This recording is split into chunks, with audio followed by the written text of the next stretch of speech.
शास्त्र विधि उत्सृज्य वर्तते कामकारकः न स सिद्धिं वाप्नोति न सुखं न परां गतिम्। अनुवाद एवं तात्पर्य कृष्ण कृपामूर्ति अभय चरणारविंद भक्ति वेदांत स्वामी श्रील प्रभुपाद के द्वारा श्रील प्रभुपाद इस्कॉन के संस्थापक आचार्य। अनुवाद जो शास्त्रों के आदेशों की अवहेलना करता है और मनमाने ढंग से कार्य करता है उसे न तो सिद्धि न सुख न ही परम गति की प्राप्ति होती है। तात्पर्य जैसा कि पहले कहा जा चुका है, मानव समाज के विभिन्न आश्रमों तथा वर्णों के लिए शास्त्र विधि दी गई है। प्रत्येक व्यक्ति को इन विधि विधानों का पालन करना होता है। यदि कोई इनका पालन न करके काम, क्रोध और लोभवश स्वेच्छा से कार्य करता है तो उसे जीवन में कभी सिद्धि प्राप्त नहीं हो सकती। दूसरे शब्दों में भले ही मनुष्य ये सारी बातें सिद्धांत के रूप में जानता रहे, लेकिन यदि वह इन्हें अपने जीवन में नहीं उतार पाता तो वह अधम बन जाता है। मनुष्य योनि में जीव से आशा की जाती है कि वो बुद्धिमान बने और सर्वोच्च पद तक जीवन को ले जाने वाली विधानों का पालन करे, किंतु यदि वह इनका पालन नहीं करता तो उसका अधः पतन हो जाता है। लेकिन फिर भी जो विधि विधानों तथा नैतिक सिद्धांतों का पालन करता है किंतु अनुभूत करवा परमेश्वर को समझ नहीं पाता तो उसका सारा ज्ञान व्यर्थ हो जाता है। और यदि वह ईश्वर के अस्तित्व को मान भी ले किंतु यदि वह भगवान की सेवा नहीं करता तो भी उसके प्रयास निष्फल हो जाते हैं। अतः मनुष्य को चाहिए कि अपने आप को कृष्ण भावनामृत तथा भक्ति के पद तक ऊपर ले जाए, तभी वह परम सिद्धावस्था को प्राप्त कर सकता है, अन्यथा नहीं। काम कारक शब्द अत्यंत सार्थक है। जो व्यक्ति जानबूझकर नियमों का अतिक्रमण करता है वह काम के वश से होकर कर्म करता है। वह जानता है कि ऐसा करना मना है, लेकिन फिर भी वह ऐसा करता है। इसी को स्वेच्छाचार कहते हैं। यह जानते हुए भी कि अमुक काम नहीं करना चाहिए, फिर भी वह उसे नहीं करता है, इसलिए उसे स्वेच्छाधारी कहा जाता है। ऐसा व्यक्ति अवश्य ही भगवान द्वारा दंडित होते हैं। फिर से दोहरा रहा हूं ये लाइन, ऐसे व्यक्ति फिर से भगवान द्वारा दंडित होते हैं। ऐसे व्यक्तियों को मनुष्य जीवन की सिद्धि प्राप्त नहीं हो पाती। मनुष्य जीवन को अपने आप को शुद्ध बनाने के लिए है, किंतु जो व्यक्ति विधि विधानों का पालन नहीं करता वह अपने को न तो शुद्ध बना सकता है न ही वास्तविक सुख प्राप्त कर सकता है।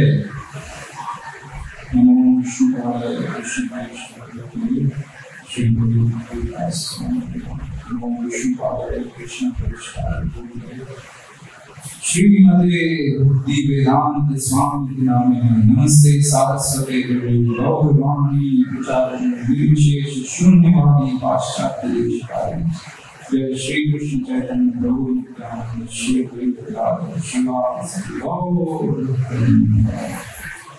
आप सभी लोग अपने दोनों हाथ ऊपर कर दीजिए। सभी लोग, किसी के हाथ नीचे देख लीजिए, आपके आसपास पड़ोसी को देखिए, किसी के हाथ नीचे तो नहीं है। पनिशमेंट नहीं दे रहे, अभी भगवान का नाम लेंगे।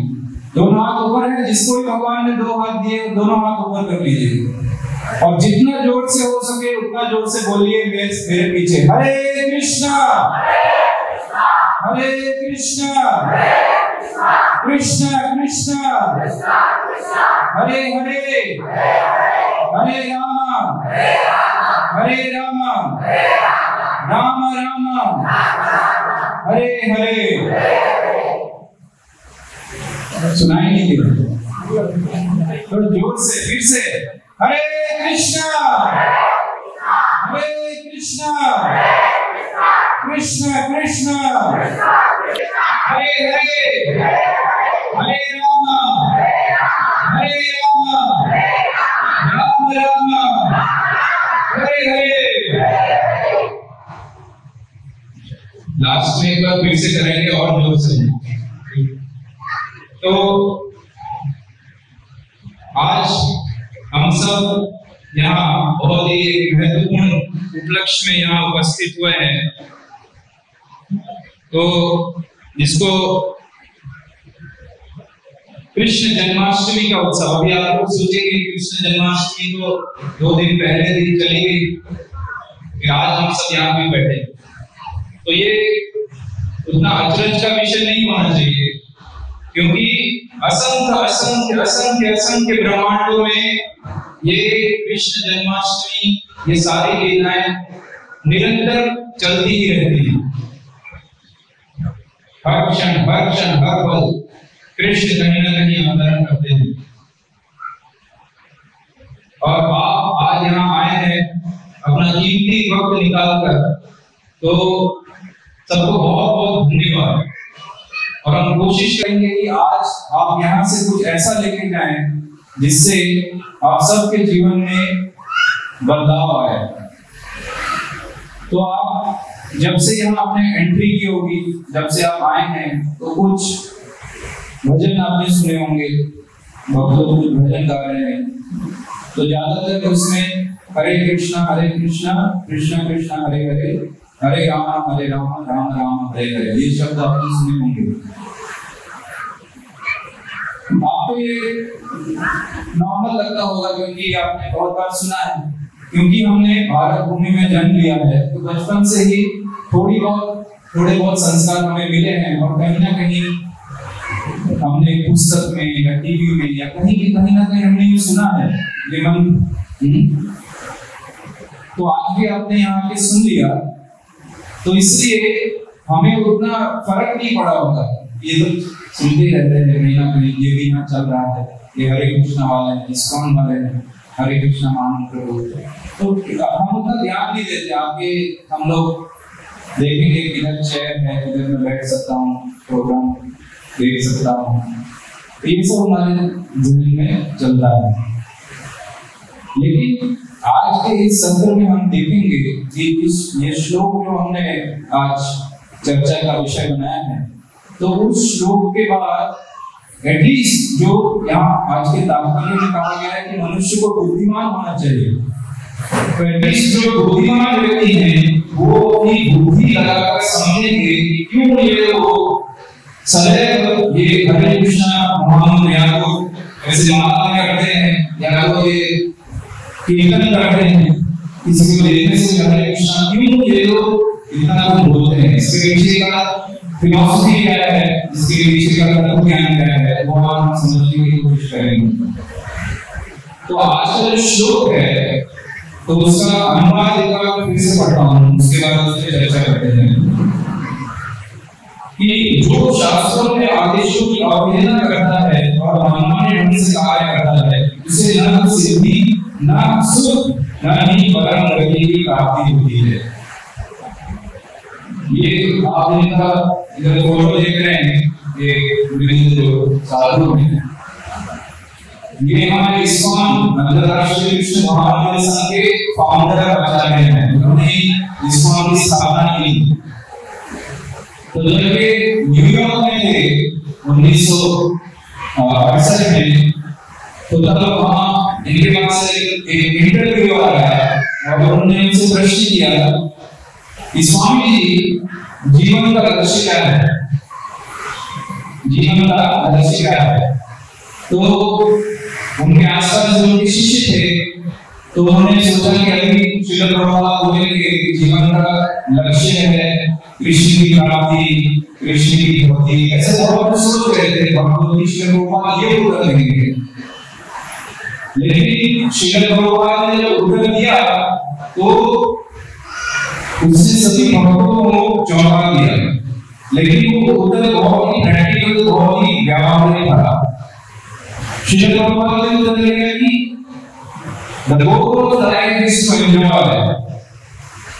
जीवन का लक्ष्य है कि हम आनंद प्राप्त करें। आप सभी सहमत हैं कि इससे? एक ब्रह्मा से लेके एक चींटी, इस पूरे ब्रह्मांड में हम सभी लोग हैं, वो इसलिए इतनी मेहनत कर रहे हैं। यहाँ देखिए रोड में कितने लोग जा रहे हैं, पूरे दिन काम करते हैं, बहुत सारे लोग अपनी पूरी जीवन में बहुत मेहनत कर रहे हैं और सिर्फ लोग नहीं, एक कुत्ता भी उधर मेहनत कर रहा है, चींटी भी मेहनत कर रही है, बिल्ली। तो ये सभी जीव हम लोग किसलिए इस ब्रह्मांड में इतना हार्डवर्क की मेहनत कर रहे हैं? उसका मतलब क्या है? हमें क्या चाहिए? हमें हैप्पीनेस चाहिए, हमें सुख चाहिए। अगर आप से कोई मेरी बात से सहमत नहीं है तो आप स्टेज पर आ सकते हैं कि नहीं स्वामी जी आप गलत बोल रहे हैं, हमें तो दुख भी चाहिए। तो आप आगे इसको भी मेरी बात से सहमत नहीं है तो हम लोग अभी इसी साल को मानेंगे। मैं बोल रहा हूँ लेकिन माइंडसेट ऐसा है कि माइंडसेट ऐसा है कि भी मानेंगे आपस में बोल देंगे तो आप लोग दुख वाला बहुत अच्छा लगेगा। तो चाहता है किसी को कोई नहीं चाहेगा बुद्धिमान व्यक्ति, सब चाहते हैं ये, लेकिन हमारा सबसे बड़ा दुर्भाग्य क्या है कि हम सुख के पीछे इतना कोशिश कर रहे हैं, इतनी मेहनत कर रहे हैं, दिन रात मेहनत कर रहे हैं, लेकिन कोई भी सुखी नहीं है। ये जीवन की वास्तविकता है। आप अपने आप को, आपके घर में मिरर होगा, शीशा होगा, आईना होगा, उसके सामने आप 5 मिनट खड़े हो जाइए, अपनी आंखों में देखिए और अपने आप से दृष्टि कीजिए, क्या मैं वास्तव में सुखी हूँ? आज मेरे पास इतना पैसा है, मेरे बैंक बैलेंस इतना अच्छा है, मेरे पास परिवार है, इतनी बड़ी गाड़ी है, इतना बड़ा कमाला है, बहुत अच्छी जॉब है, इतने सारे दोस्त मित्र हैं, फिर भी अपनी आंखों में देखकर अपने आप को पूछिए क्या मैं सुखी हूँ? और ऑनेस्टली पूछिए, ईमानदारी से, वो उत्तर आपको मिल जाएगा। तो हम सुखी क्यों नहीं है? जिस सुख की हमें तलाश है, सुख वास्तव में होता क्या है वो भी हमें नहीं मालूम।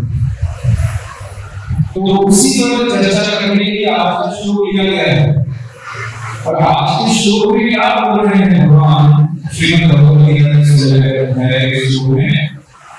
भगवान बोल रहे हैं कि जो शास्त्रों में दिए गए नीति नियमों का पालन नहीं करता है और केवल अपनी मर्जी से काम करता है कि मेरे को ये अच्छा लग रहा है इसमें ये करूंगा, तो केवल अपनी मर्जी से काम करता है, तो उसके साथ क्या होता है?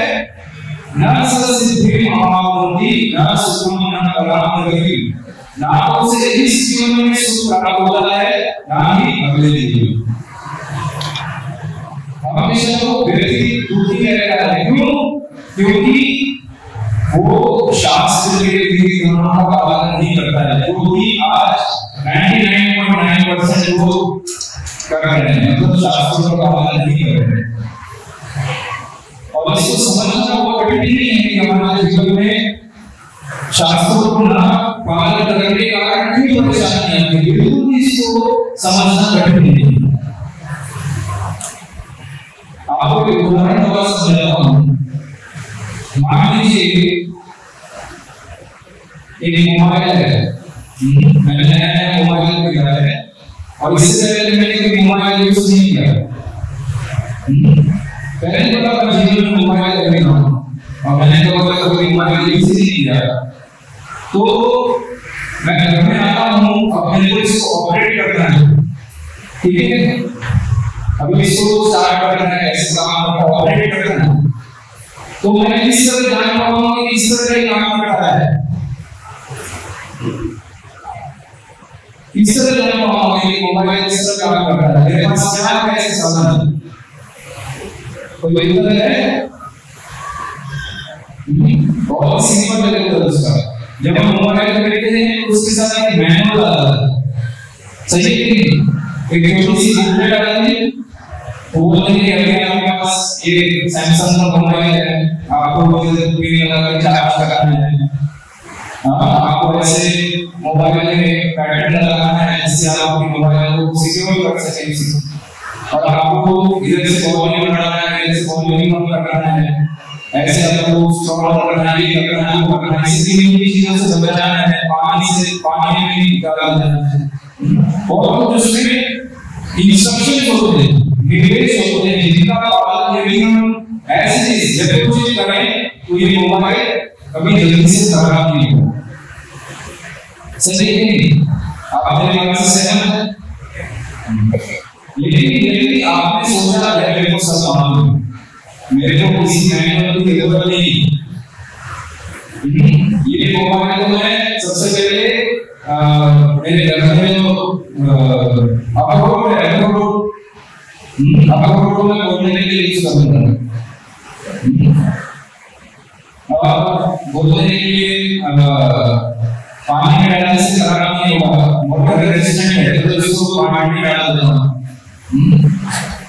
तो इसको कहीं किसी और आगे से जोड़ देता, ऐसे अगर हम अपने दिमाग से कुछ भी मोबाइल के साथ रखने की कोशिश करेंगे तो कितने दिन चलेगा मोबाइल? एक दो दिन में खराब हो जाएगा। फिर हम सोचते हैं कि मोबाइल में खराब हो गया। बहुत सिंपल आंसर है कि हमने इसका उस तरह यूज नहीं किया जिस तरह हमें मैनुअल में दिया गया है। तो उसी प्रकार हमने जो मनुष्य जीवन मिला है 84,00,000 योनियों के बाद, एक बुद्धिमान मनुष्य को सोचना चाहिए कि ये मनुष्य जीवन में क्यों मिला है। अभी एक तो बुद्धि नहीं मिल रहे, मैंने देखा है कि बुद्धि बैठा था। अब मैं जो भी बोल रहा हूँ क्या आपको लगता है बुद्धि ने कुछ समझ में आया है? तो बैठा हुआ तो सुनना नहीं है, समझ रहा है। हाँ, ऐसे सीधी बना रहा है। हाँ, उनका तो समझ रहा है, कुछ नहीं ऐसे बैठा है। इतने सारे लोग बुद्धि का आनंद लेते हैं, अच्छा लोग जो कर रहे हैं, क्योंकि इनका दिमाग से जो काम नहीं चलता था, तो वो नहीं समझता है। लेकिन हम इस मनुष्य जीवन में आए हैं, हम ये सोच सकते हैं, जो हम चर्चा कर रहे हैं उसके ऊपर मनन कर सकते हैं। तो हमें ये सोचना चाहिए कि ये मनुष्य जीवन में जो भी मिल गया है तो इसी में करना क्या है, किस तरह इसका यूटिलाइज करना है। हम क्या करते हैं, हम तो जॉब करते हैं, पैसे कमाते हैं, कमाने के लिए सोच लेते हैं, फिर काम में जाते हैं, हमारी दिनचर्या है और इसी तरह एक हम बढ़ जाएंगे। क्या केवल इसी से मनुष्य जीवन बढ़ जाएगा? तो ये सोचने का विषय है सभी के लिए, हम सभी के लिए, क्यों ये मनुष्य जीवन मुझे मिला है और मैं कौन हूँ, कहाँ से आया ये? हमें सब हमारे नाम से जाना है, जैसे यहाँ किसी का नाम होगा अभी, तो फिर क्या वो आगे जगह में हमें नहीं था, वो तो जो आगे जगह से निकला वो शिशु एक शरीर, उसको एक नाम दिया गया कि अभी है और पूरा जीवन उसको सब उसी नाम से बुलाना है, तो वो भी सोचने लगा है। लेकिन क्या वो अभी है? सोचना चाहिए कि कौन है वो पर्सन, कहाँ से क्यों आए हैं? सिर्फ काम करने और जॉब ऑफिस में काम करने और आने के एंजॉय करने और इसलिए हम जीवन में आए हैं। हमारा जीवन का ध्येय क्या है, लक्ष्य क्या है? तो ये मनुष्य शरीर जो हमें मिला है, जैसे मैंने बोला कि मोबाइल के साथ हमें मैनुअल मिल जाता है, तो उसी प्रकार भगवान ने जब ये मनुष्य शरीर हमें दिया है तो उसके साथ एक मैनुअल दी गई। ये है मनुष्य जीवन को किस प्रकार हमें जीना है, उसका मैनुअल, उसके इंस्ट्रक्शन, निर्देश भगवद गीता देता है।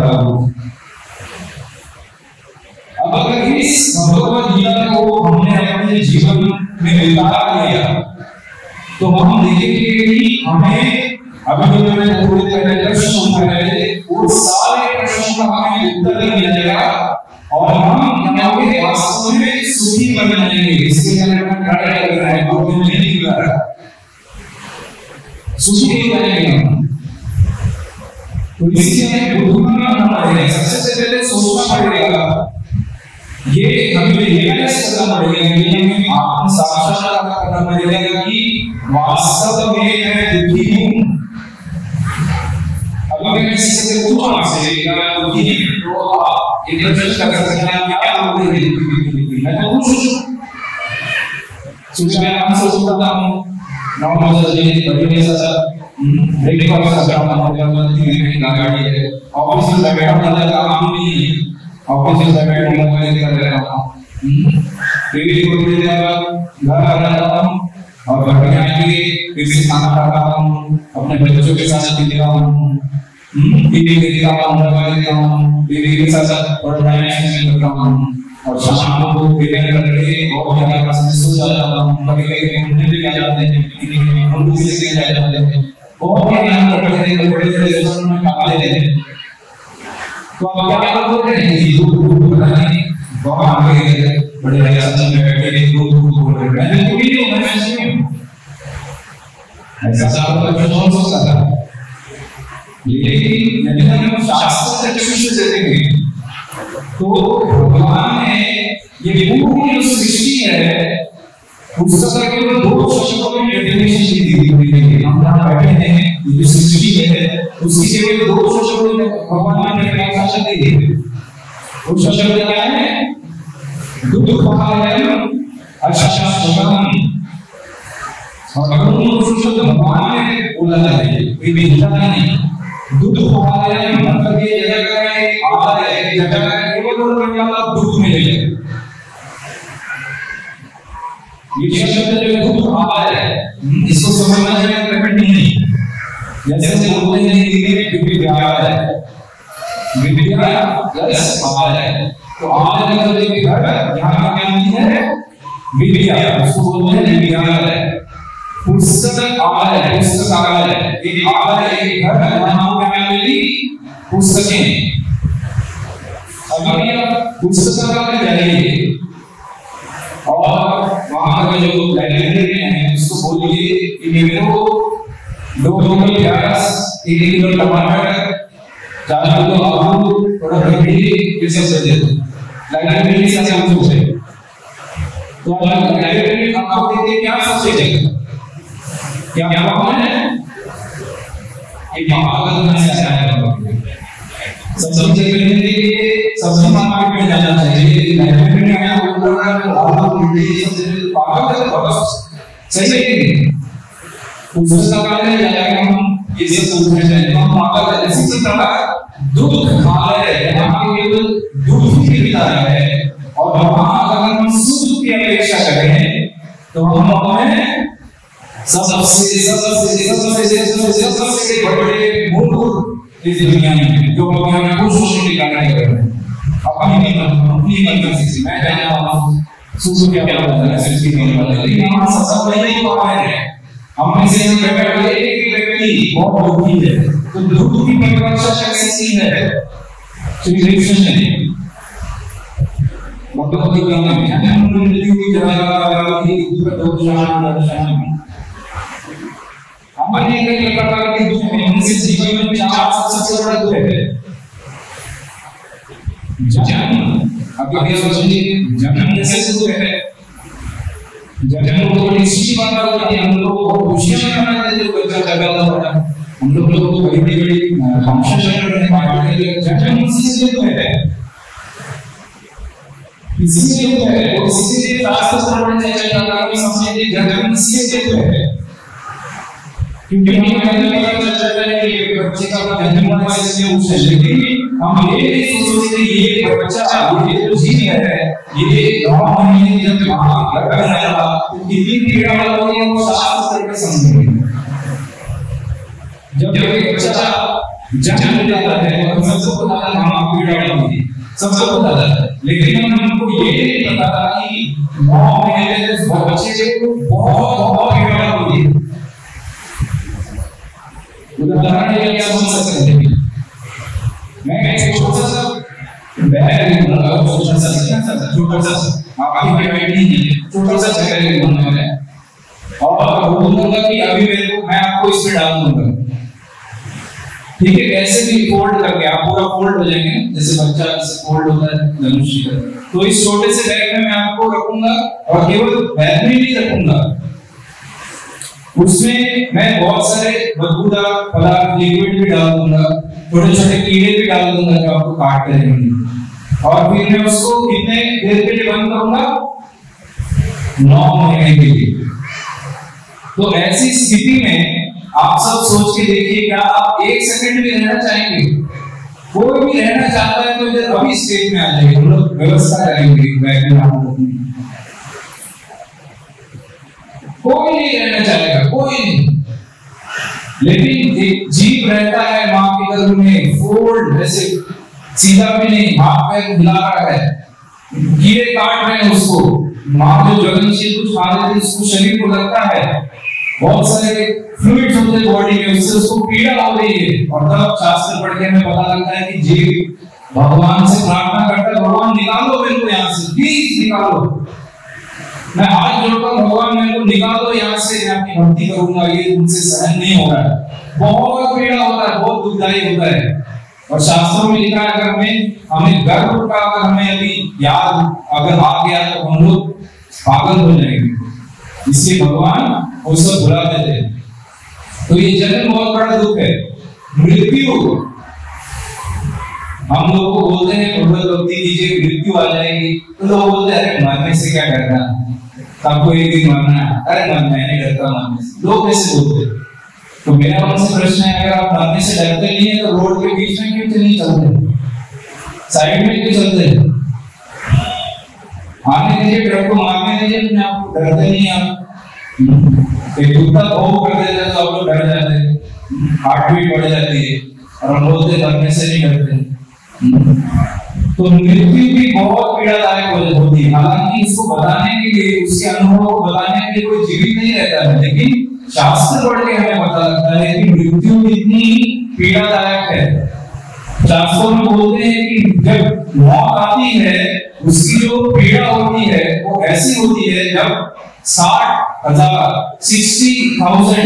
बिच्छू स्कॉर्पियन एक साथ आपको डंक मारे, उससे जो पीड़ा होती है वो मृत्यु की पीड़ा होती है।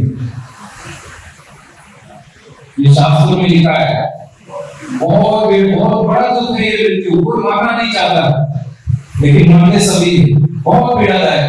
जन्म मृत्यु, जरा मतलब बुढ़ापा, तो बुढ़ापा भी बहुत बड़ा दुख है और सबको उस दुख से गुजरना है।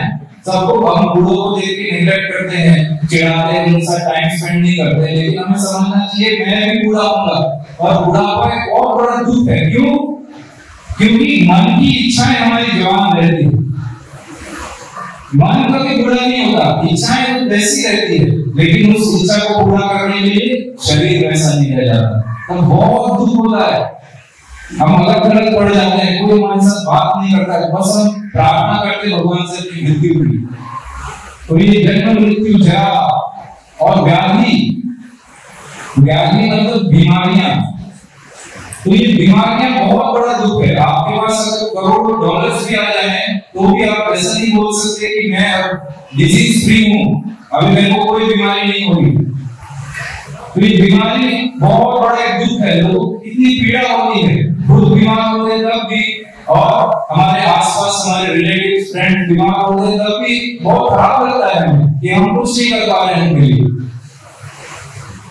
तो इतने सारे दुखों से घिरे होने के बावजूद भी हम बोलते हैं कि हम सुखी हैं, और अभी खत्म नहीं हुआ। और 3 प्रकार के दुख शास्त्रों में बताए गए हैं। क्या क्या? आध्यात्मिक, आधिभौतिक, आधिदैविक। तो ये 3 प्रकार के दुख हम सबको होते हैं, लेकिन हम उसके विषय में सोचते नहीं। तो ये क्या दुख होते हैं? आधिदैविक दुख मतलब कि जो बड़े बड़े तूफान, बड़े बड़े फ्लड्स आते हैं, बाढ़ आ जाती है, कहीं सूखा पड़ जाता है। तो ये प्राकृतिक जो आपदा होती है, कहीं बहुत बारिश हो जाती है, वहां लोग परेशान होते हैं, कहीं बिल्कुल बारिश नहीं होती, तो ये बहुत बड़ा दुख है हमारे जीवन में, जिसके लिए हम कुछ नहीं कर सकते। फिर होता है अति भौतिक दुख, जो हमें दूसरे प्राणी द्वारा हमें दुख दिया जाता है। इतने सारे हम यहाँ ठीक से बैठ भी नहीं सकते, मच्छर आके काटते रहते हैं, और इतने सारे अलग अलग प्राणियों से हमें दुख मिलता है, इतने सारे दूसरे लोगों से हमें इंसल्ट होती है, आधिभौतिक दुख। और फिर उससे सबसे ज्यादा जो खतरनाक है वो है क्या? आध्यात्मिक क्लेश। वो क्या होता है? हमारे मन के अंदर इतने सारे व्यथा है, मन में बहुत दुख है, मन में हमारे अलग अलग प्रकार की टेंशन में चलती रहती है, चाहे आप घर में बैठे हो, ऑफिस में बैठे हो, अलग अलग चीज आपके दिमाग में चलेगी, तो बहुत बड़ा दुख होता है। कोई नहीं बोल सकता है कि मैं 100% सुखी हूं, क्योंकि ये सभी प्रकार के दुख जो मैंने मिला है उससे हम लोग पीड़ित हैं, और हम गलत जगह पे सुख ढूंढने का प्रयास कर रहे हैं। इससे हम शास्त्रों को पालन नहीं कर रहे हैं, इससे हमें दुख मिल रहा है। हम सोचते हैं कि हमारे पास पैसा ऐसे बढ़ेगा तो सुख भी ऐसे बढ़ेगा। हम लोग सोचते हैं ना, सब क्या सोचते हैं, ज्यादा पैसा इक्वल सुख, ज्यादा सुख, ये हमारी मैथमेटिक्स कैलकुलेशन। आज दुनिया में सबसे अमीर देश कौन सा है? दुनिया में सबसे अमीर देश सब जानना चाहते हैं, USA, United states of America. तो सब जानना चाहते हो, मेरे को भी जानना है देश अमेरिका जानना है सब, क्यों? क्योंकि वहां लोगों के पास बहुत पैसा है, जितनी वहां की पॉपुलेशन नहीं है उससे ज्यादा वहां कार की पॉपुलेशन है, क्योंकि हर घर में 3 4 5 कार होती है। बहुत पैसा है, बहुत पैसा है, बहुत समृद्धि है, भारत की तरह नहीं, बहुत समृद्धि है। तो दुनिया में सबसे अधिक सुखी राष्ट्र कौन सा होना चाहिए? America, right? क्यों? क्योंकि वहां सबसे ज्यादा पैसा है, तो पैसा, सबसे ज्यादा पैसा इक्वल्स टू सबसे ज्यादा सुख। लेकिन जब हम स्टैटिस्टिक्स देखते हैं, आप किसी भी साइट पे जाकर स्टैटिस्टिक्स देखिए कि दुनिया में सबसे दुखी नेशन कौन सा है, तो उसमें आपको अमेरिका का नाम दिखाई देगा। क्यों? क्योंकि वहां सबसे ज्यादा क्राइम्स होते हैं, वहां सबसे ज्यादा मर्डर्स होते हैं, वहां सबसे ज्यादा डिवोर्स होते हैं, वहां सबसे ज्यादा रेप होते हैं, चाइल्ड अब्यूज होता है, लोग बच्चे स्कूल में आके गन से शूट कर रहे जाते हैं एक दूसरे को। बहुत ही भयावह स्थिति है। अभी आप मेरे को एक बात का उत्तर दीजिए कि यदि ज्यादा पैसा इक्वल्स टू ज्यादा सुख, तो लोग ये सब क्यों क्राइम्स कर रहे हैं? उनको तो सुखी होना चाहिए, आपको सुखी है तो इतनी गंदी चीजें क्यों करेगा? तो उसका अर्थ यही है कि ज्यादा पैसा हमें ज्यादा सुख नहीं दे सकता है, जिसके हमें गलत धुन भागना है, जिसके हम पीछे भाग रहे हैं। इसलिए मैंने बोला कि हम लोग सुख को गलत जगह पे हम खोज रहे हैं, जहां वो है ही नहीं, हम उसकी तलाश कर रहे हैं। और वास्तव में सुख है भी क्या वो भी हमें नहीं पता, सुख की डेफिनेशन क्या है वो नहीं पता है। हम हमारे इंद्रियों को जो अच्छा लगता है हम सोचते हैं वही सुख है, लेकिन शास्त्रों में कहा गया है कि ये ही संस्पर्श जब होगा, ये ही संस्पर्श जब होगा दुख योग में रहेंगे, ना देशु रमते ना देशु रमते। तो शास्त्रों में कहा गया है भगवद गीता में कि हमारे इंद्रियों से जो सुख उत्पन्न होता है, इंद्रियों के स्पर्श से, जो एक बुद्धिमान व्यक्ति है वो उसके पीछे नहीं भागता है। क्यों नहीं भागता है?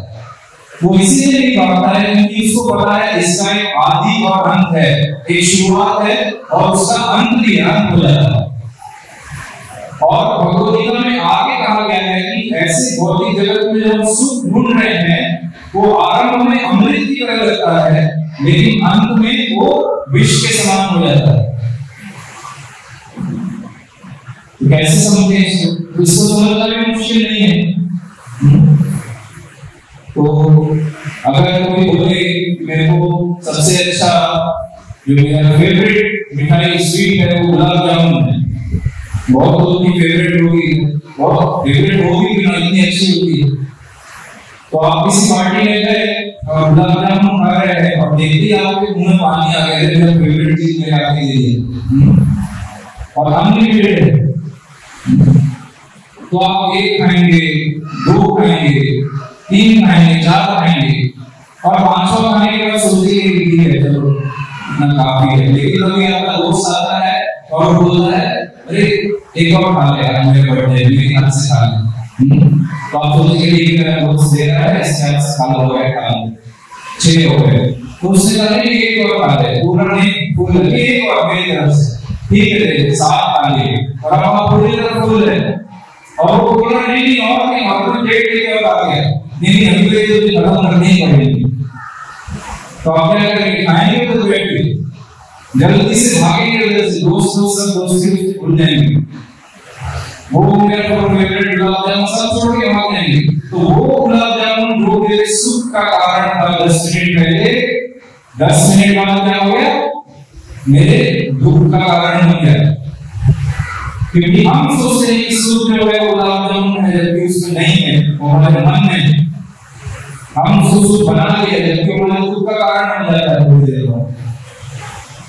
तो हमें समझना चाहिए कि वास्तव में हम दुख क्यों झेल रहे हैं। आप लोग बताते हैं कि बुद्धिमान व्यक्ति ये सोचता है, इसलिए हमें बुद्धिमान बनना है और सोचना है कि ये सब जो दुख हमें अभी बताया है इधर लेक्चर में, प्रवचन में, तो वो मैं क्यों झेल रहा हूँ, कौन मेरे को फोर्स कर रहा है कि ये तुम्हें झेलने पड़ेंगे। क्या हम चाहते हैं कि आप लोग चाहते हैं, कोई भी यहाँ बैठे हुए बताइए कि आप बीमार हो या आपके परिवार में कोई बीमार हो जाए, कोई भी ये चाहता है। मैं प्रश्न करने से अगर कोई भी आपको उत्तर लगे यस मैं चाहता हूं, मैं बाहर खड़ा कर दूंगा। कोई भी आप में से कोई चाहता है कि मेरे घर में किसी की मृत्यु हो, मेरी मृत्यु हो, नहीं चाहता। कोई भी चाहता है मैं बूढ़ा हो जाऊं,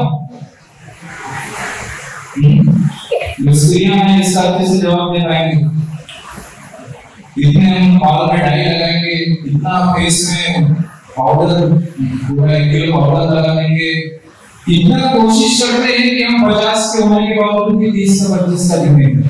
क्यों? क्योंकि कोई भी बूढ़ा होना नहीं चाहता।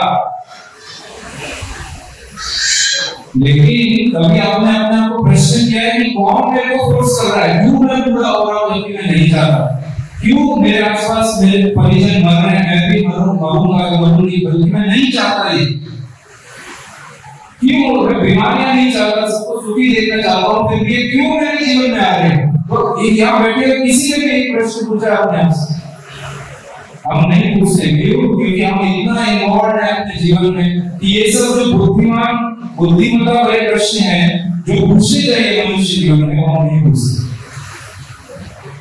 तो अगर हम शास्त्रों का सहारा लें, आज के श्लोक में हमने पढ़ा कि शास्त्रों को अगर हम पढ़े, जैसा मैंने अभी आपको शास्त्रों में से कुछ श्लोक सुना है, तो हमें पता लगेगा कि ऐसा एक स्थान है जहां ये सब दुख नहीं।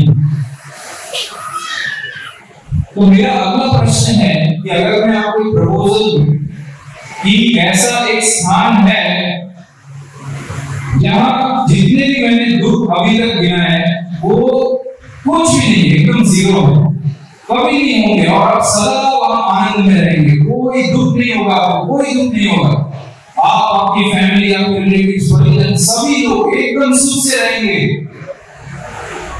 कोई दुख नहीं। तो कौन कौन उधर जाना चाहेगा? अपने हाथ ऊपर कीजिए, मैंने तो दोनों हाथ ऊपर कर दिए। आप में से कौन कौन ऐसी जगह जाना चाहेगा जहां कोई दुख नहीं है, सिर्फ सुख है? इतने सारे हाथ नीचे देख रहे हैं लोग, पर समझ में नहीं आ रहा आपको दुख चाहिए जीवन में? कौन ऐसी जगह जाना चाहता है जहां केवल और केवल सुख है, कोई दुख नहीं है? हालांकि आप शर्म के मारे हाथ नहीं उठा रहे होंगे, फिर भी मन में है कि ऐसी कोई जगह, पता नहीं मजाक कर रहे हैं कि क्या, लेकिन ये मजाक नहीं है, मैं शास्त्रों की वाणी बोल रहा हूं। तो ऐसी जगह है, तो वो जगह क्या है? तो फिर आपको शास्त्रों का सहारा लेना पड़ेगा। बुद्धिमान बननी, बुद्धिमान।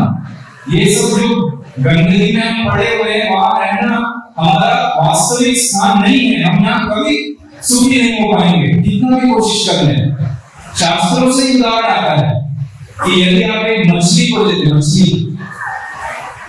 मछली को आप जल से बाहर निकाल दीजिए और उसको एक आलिशान रूम में, 5 स्टार होटल के रूम में, एसी रूम में रख दीजिए मछली को, और उसको बहुत सा अच्छा सा उसको डिनर दीजिए, फाइव स्टार होटल जैसा लक्ष्मी को डिनर बहुत अच्छा उसकी पसंद का खाना दीजिए और उसको बहुत अच्छा चश्मा दीजिए, उसका ऑयल मशीन के साथ दे दीजिए एंजॉय करने के लिए, सब कुछ आप उसको सुख सुविधा दे दीजिए, लेकिन क्या वो मछली सुखी होगी उस रूम में?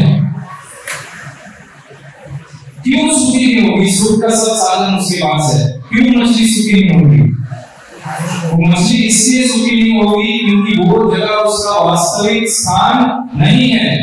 चाहे कितने भी हम उसको सुख सुविधा दे रहे हो, उसका वास्तविक स्थान नहीं है। वो तभी सुखी होगी जब हम उसको पानी में डाल देंगे। तो इसीलिए समझना चाहिए कि हम यहाँ सुखी क्यों नहीं है, क्योंकि ये जगत जो है वो हमारा वास्तविक स्थान नहीं है। और उसको समझने से पहले में ये समझना पड़ेगा कि हम कौन हैं। तो भगवद गीता की एकदम बेसिक टीचिंग है, स्टार्टिंग की टीचिंग है, शुरुआत की, हम ये आत्मा है, हम ये शरीर नहीं है। और आत्मा जब परमात्मा भगवान श्री कृष्ण के साथ रहती है तब वो सदा के लिए सुखी रहती है, लेकिन जब हम ये भौतिक जगत में रहते हैं, इस शरीर धारण करने के कारण हमें दुख मिलता है। तो एक ऐसी जगह है जहां हमें नित्य सुख प्राप्त होगा। वो कौन सी जगह है वो भी आपको शास्त्र पढ़ के पता लगेगा। भगवान क्या बोल रहे हैं भगवद गीता में कि जन्म कर्म च मे दिव्यम एवं योगेति तत्त्वतः त्यक्त्वा देहं पुनर्जन्म नैति मामेति स्वर्गम्। बहुत सारे श्लोकों में भगवान ने बताया है भगवद गीता में कि अगर मेरे धाम में आप आ जाएं, मेरे धाम में आप आ जाएं तो क्या होगा? पुनर्जन्म नहीं थी, फिर से आपको ये शरीर धारण नहीं करना पड़ेगा जिससे हमको इतना कष्ट हो रहा है। तो कौन बुद्धिमान व्यक्ति भगवान के पास नित्य रूप से जाने के लिए नहीं जाना चाहेगा? ये बताइए। बहुत सारे श्लोकों में भगवान बोल रहे हैं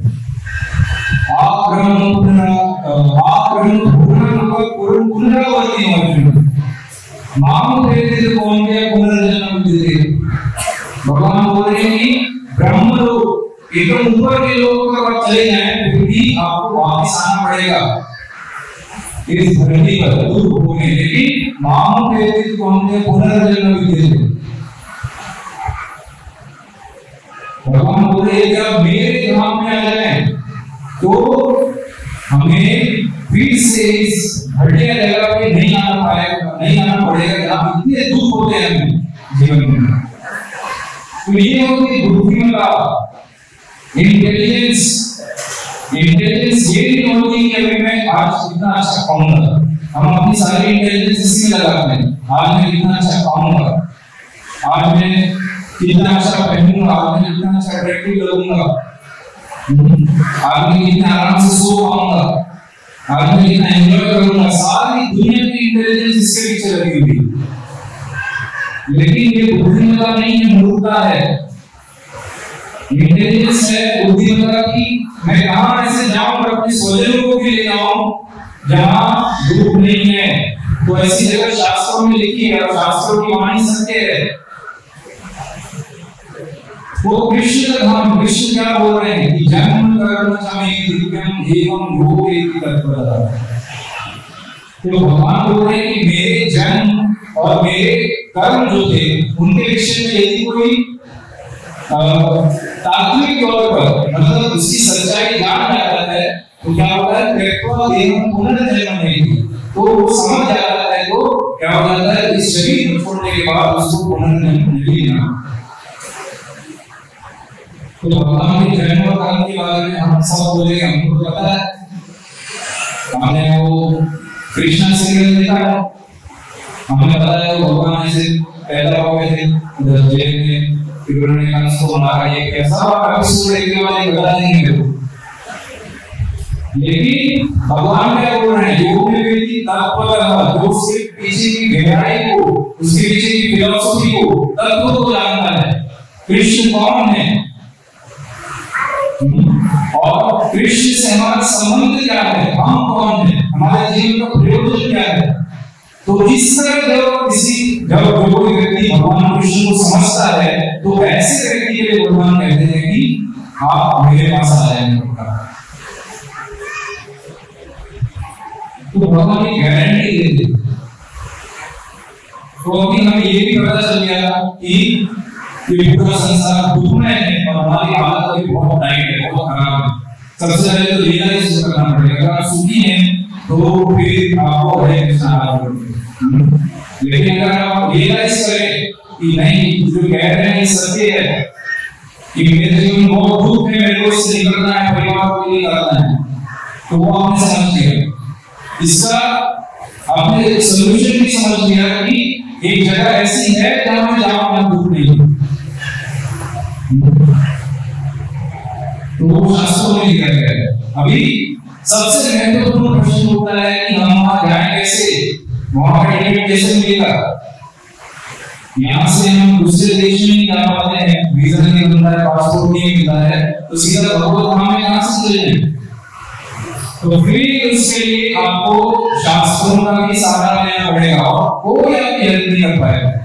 आपके जो कथाकथित दोस्त हैं वो सिर्फ आपको ये बोलेंगे आप चलो एंजॉय करने चलते हैं, आप घूमने चलते हैं, आज इधर खा ये सब एंजॉयमेंट नहीं चलेगा दोस्तों में। लेकिन वास्तविक फ्रेंड तो ये भक्त लोग हैं जो आपको जीवन की सच्चाई बताते हैं, जो बताते हैं कि जीवन का ध्येय क्या है, लक्ष्य क्या है। तो लक्ष्य में पता है कि वो धाम एक ऐसी जगह है, कृष्ण का धाम, जहां जाके हमें इस नरक में वापस नहीं आना पड़ेगा, चिरकाल दीर्घकाल तक हम रहेंगे। तो वहां जाने का क्या प्रोसेस है, तो वो भी शास्त्र पढ़े। भागवत में बहुत अच्छे श्लोक आता है, अरे दो श्री हरिराजन अस्ति एक महान नाम। नारद जी बता रहे हैं कि ये कलयुग है, ये दोषों का एक सागर है। कितनी बुराइयां हैं आप देख सकते हैं कलयुग में। हम एक्चुअली आप बंद करके रखते हैं, इतनी बुराइयां हमें दिखती भी नहीं, बहुत गंदगी है कलयुग में। चारों तरफ हम देख रहे हैं जितने पाप बढ़ रहे हैं, ऊपर से हमारे मन के जो पाप हैं, क्या है, काम, क्रोध, लोभ, मोह, मद, मत्सर है। हम सदा उससे जूझ रहे हैं, इतने हम लोग भ्रष्ट हैं, इतने कामी हैं, मन से काम खत्म नहीं होता है। क्रोध, किसी थोड़ा कुछ हो जाए क्रोध आ जाता है हमें, इतनी सब चीजें लोभी हो गए। तो बहुत बुराइयां हैं कलयुग में, एक बुराइयों का समुद्र है कलयुग। कभी कभी लोग निधे रहते हैं, अस्सी एक महान है। लेकिन इस कलयुग में भगवान ने बहुत अच्छी व्यवस्था कर दी है, बहुत बड़ा गुण दे दिया है भगवान ने। क्या कीर्तना देव कृष्ण मुक्त संगम परम विजय, कि केवल और केवल इस कलयुग में भगवान कृष्ण के नामों के उच्चारण द्वारा ही हमें सदा के लिए मुक्ति प्राप्त हो सकती है और हम भगवत धाम जा सकते हैं। पूरे शास्त्रों में ये बात कही गई, पूरे शास्त्रों में। मुझे कहाँ लिखा है शास्त्र में? नारद जी इस पूरे ब्रह्मांड का दुख देते ब्रह्मा जी से पूछ रहे हैं कि हे पिताजी, मेरे को ये दुनिया में लोगों का दुख देख के मेरे को बहुत दुख लग रहा है, इनका इससे कैसे छुटकारा होगा, कैसे ये लोग इससे छुटकारा पाएंगे? तो ब्रह्मा जी उत्तर दे रहे हैं कि हरे कृष्णा कृष्णा कृष्णा हरे हरे, हरे राम राम राम हरे हरे। इति षोडश नाम कलि कलश नाशनम नरक फलद उपाय सर्व विवेश विषय। तो ब्रह्मा जी बोल रहे हैं ये जो 16 अक्षरों वाला हरे कृष्ण महामंत्र है, इति षोडश नाम कलि कलश नाशनम, कलि कलश को विनाश कर देता है, नरक फलद उपाय सर्व विवेश विषय। और इससे अच्छा उपाय पूरे वेद का भंडार भी वहां पर मिलेंगे। तो यही कारण है, जब मैंने आपको स्टार्टिंग में बोला था कि जब आप यहाँ घुसे तो आप देखेंगे कि भक्तों हरे कृष्ण महामंत्र बोल रहे हैं, बहुत लोगों के पास जपमाला है, भक्तों के पास जप कर रहे हैं। बहुत सारे हमारे यहाँ कृष्ण भगवान इनको पालन करते हैं, वो लोग भक्ति करते हैं, हरे कृष्ण महामंत्र को रोजाना चैंट करते हैं। तो उसका केवल यही कारण है कि हमें अपने बुराइयों से मुक्ति मिलती है और हम भगवत धाम जाने के अधिकारी हो जाते हैं। तो आप मुझे क्या क्या बुराइयां खत्म हुई आपकी? तो कृष्ण भगवान में जो लोग दीक्षा प्राप्त कर रहे हैं इस्कॉन में, उनको दीक्षा प्राप्त करने के लिए 4 नियमों का पालन करना पड़ता है। वो 4 नियम क्या है? सबसे पहले मांसाहार नहीं करना किसी भी प्रकार का, उसमें प्याज लहसुन रोज जाता है। मांसाहार नहीं करना, किसी प्रकार का नशा नहीं करना, जिसमें टी और कॉफी भी आ जाता है, जो हमारे डेली लोग लेते हैं। लेकिन कृष्ण भगवान ने दीक्षित भक्त हैं, वो टी कॉफी भी नहीं लेते, शराब और सिगरेट छोड़ देते।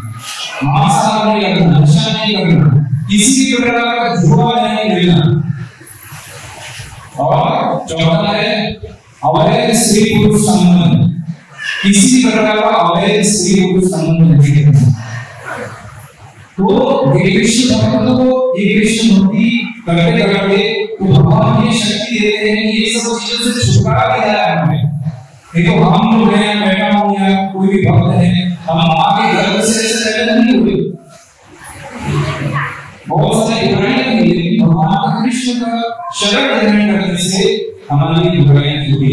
और बहुत सारे लोग कृष्ण की शरण में क्यों नहीं आते हैं? क्योंकि वो डरते हैं कि अरे मैं भी जैसा बन रहा हूं, अगर मैं नहीं जाऊंगा तो कोई बात नहीं, सिगरेट छूट जाएगी, तो ऐसा लोग कौन होगा?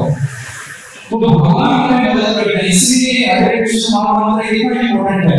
इसलिए मैंने आपको स्टार्टिंग में बहुत से दिखाया और हम आपको कीर्तन करते हैं, सत्संग करते हैं। तो ये हरे कृष्ण महामंत्र ही हमारा वो पासपोर्ट, वो वीजा है जो हमें भगवत धाम ऐसी जगह ला दिया जाएगा जहां से हमें वापस आना नहीं पड़ेगा। तो इसलिए ये आज हम कृष्ण जन्माष्टमी में बता रहे हैं इस्कॉन की तरफ से। तो हम इस्कॉन का मतलब क्या है कि हम लोग ऐसे संस्था नहीं है कि आगे बस आप लोग बैठेंगे, हम लोग थोड़ा भगवान का नाम लेंगे, आप लोग जाएंगे आप चले जाएंगे, नहीं। इस्कॉन वो संस्था है जो आपको ज्ञान देती है शास्त्रों का, और आपको बताने की वास्तविकता क्या है, और उसको लेकर आप जब अपने जीवन में अपनाते हैं तो भी आपको पता लग जाता है कि मुझे कौन जीवन में क्या करना है, और तब हम वास्तविकता में सुखी हो सकते हैं, जिसका हम प्रयास कर रहे हैं। अगर हम कृष्ण भगवान के अगर हमने शास्त्रों की निर्देशों को पालन किया तो 100% हम सुखी हो सकते हैं। ये है सीक्रेट राज, सुख का राज, हैप्पीनेस का राज, और इसके बिना कोई सुखी नहीं हो सकता। तो इसलिए मेरी आपसे विनती है कि आज जो इतना शुभ अवसर प्राप्त हो, अपनी समय निकाला यहाँ आए हैं, तो कृपया करके आज का श्लोक को समझते हुए ये शास्त्रों की इम्पोर्टेंस को आप समझिए। बहुत लोग हैं गीता मेरे पास है, अरे हमारे पास है, तो बड़ी सी गीता हमने लाल कपड़े में लपेट के अपने उधर रखी है घर में, वो लाल कपड़े में लपेट के गीता से कुछ नहीं होगा, उसको खोल के हमें पढ़ना पड़ेगा भगवान का संदेश कि भगवान से क्या चाहते हैं। और यदि हमने उसको समझ लिया और उसको अपने जीवन में उतारा, देखिए आपका जीवन में पूरा एकदम अपसाइड डाउन हो जाएगा, पूरा बदलाव आ जाएगा, एक नए इंसान बन जाएगा। आज को देखिए देश विदेश से कितने सारे भक्त होते हैं, विदेश कितने लोग मशहूर बच्चे बना रहे हैं, लेकिन केवल भगवत गीता और श्रील प्रभुपाद के लिखे हुए ग्रंथों का अध्ययन करके वो पूर्ण रूप से शुद्ध हो गए। तो हमको भारत में जन्म लिया है, भारत के, तो हम क्यों नहीं ये सब पढ़ सकते, इसको पालन कर सकते? क्योंकि हम सोचते हैं सिविलाइज ये सब पुरानी सोच है, ऐसे भी नहीं, पुरानी सोच नहीं, ये जीवन को जीने का एक मैनुअल है कि कैसे हमको जीवन जीना है। नहीं तो आज इस्कॉन में इतने बड़े बड़े बुद्धिजीवी, इंटेलेक्चुअल्स, डॉक्टर्स, इंजीनियर्स, इतने समझदार लोग क्यों ढूंढ रहे होते अगर वो पागल है? तो इसलिए मेरा आपसे केवल और केवल एक अनुरोध है, आपने इतने ध्यानपूर्वक जो भी यहाँ बैठ के सुना आप लोगों ने, तो उसको आप लोग समझिए, इसकी गंभीरता को। और आज यहाँ से बाहर जाने से पहले तो पीछे हमारे प्रभु जी खड़े हैं बुक स्टॉल में, तो एक शास्त्र आप अपने साथ जरूर ले जाइए, और केवल लेके जाके उसको घर में रखना नहीं है, उसको पढ़ना है, तभी आप समझ पाएंगे जो मैं सब बोल रहा हूं, उसकी गंभीरता समझ पाएंगे। और यदि हमने इसको अच्छे से समझ लिया और अपने जीवन में उतार लिया, तो आप देखेंगे कि स्वतः ही आप बहुत आनंदित हो जाएंगे। मैं एक बार भी नहीं बोल रहा हूं कि आपके दुख खत्म हो जाएंगे, मैंने प्रवचन में एक बार भी नहीं बोला।